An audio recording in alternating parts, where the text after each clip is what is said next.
رب العالمین نے حضور علیہ السلام کی امت کو یہ اعزاز بخشا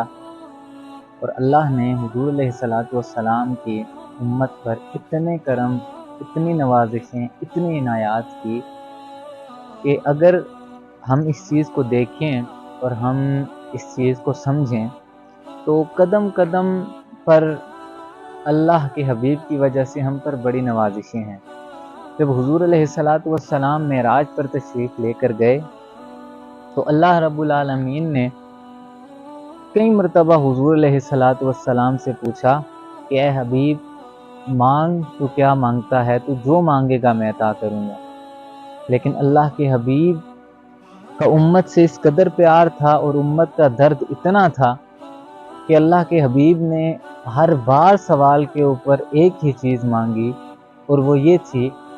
کہ یا رب العالمین میرے گناہگار امت کی بخشش فرما دے۔ اور اس کے برعکس آپ اگر دیکھیں ہمارا رویہ اور ہمارا کردار کیا ہے، اور ہم کتنی وفا اور کتنا اللہ اور اس کے رسول کے ساتھ مخلص ہیں، تو ہمیں یقیناً اپنے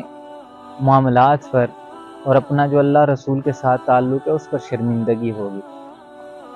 اور حضور علیہ السلام نے ساری زندگی اپنی امت کے لیے دعائیں مانگی،